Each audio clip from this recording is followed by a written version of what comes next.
বিসমিল্লাহির রহমানুর রহিম। মামলুক বংশ, মধ্যপ্রাচ্যের ইতিহাস।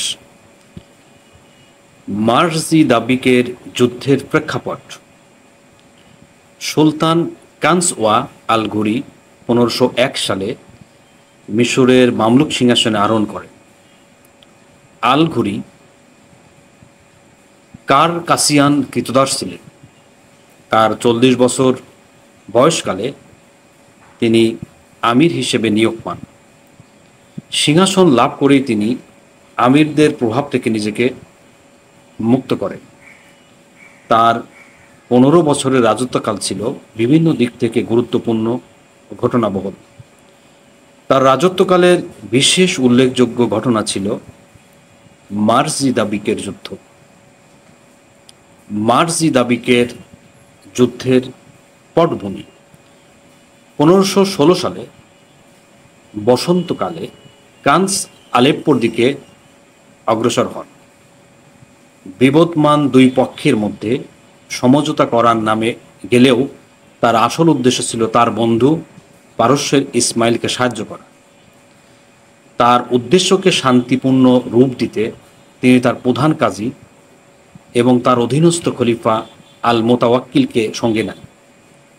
কিন্তু সেলিমকে পরাস্ত করা তত সহজ ছিল না। গুপ্তচরদের মাধ্যমে তিনি মামলুক সুলতানের আসল উদ্দেশ্যের কথা জানতে চান।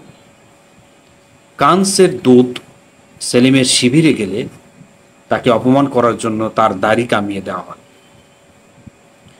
যুদ্ধ ঘোষণা করে তাকে খচ্চরের পিঠে চাপিয়ে মামলুক শিবিরে ফেরত পাঠানো হয়। সুলতানের সহযোগীদের হত্যা করা হয়। আসন্ন বিপর্যয় ঠেকানো প্রায় অসম্ভব হয়ে পড়ে।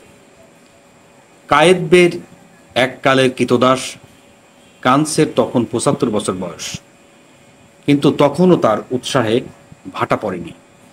তার শাসনকাল জুড়ে তিনি দক্ষতার পরিচয় দেন।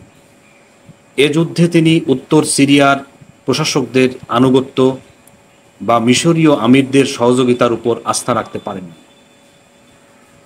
মার্জি দাবিকের যুদ্ধ। 1516 সালের 24 আগস্ট আলেপ্পোর উত্তরে অবস্থিত মার্জি দাবিকের প্রান্তরে মামলুক ও অটোমান সৈন্যদের মধ্যে যুদ্ধ শুরু হয়। আলেপ্পোর মামলুক গভর্নর খায়ের বেগ পূর্ব হতেই সেলিমের সাথে গোপন ষড়যন্ত্রে লিপ্ত ছিলেন। ফলে তিনি যুদ্ধের প্রথম দিকেই সসৈন্যে দল ত্যাগ করেন। এ যুদ্ধে অটোমান সৈন্য সংখ্যা মামলুক বাহিনী অপেক্ষা বেশি ছিল। তাছাড়া তুর্কিরা এ যুদ্ধে আগ্নেয়াস্ত্র ও গোলন্দাজ বাহিনী ব্যবহার করে। ফলে কানসওয়া আল ঘুরি বীর বিক্রমে যুদ্ধ করেও যুদ্ধের গতি আয়ত্তে রাখতে পারেননি। বৃদ্ধ সুলতান সহসা মৃগী রোগে আক্রান্ত হয়ে অশ্বপৃষ্ঠ হতে ভূপাতিত হন।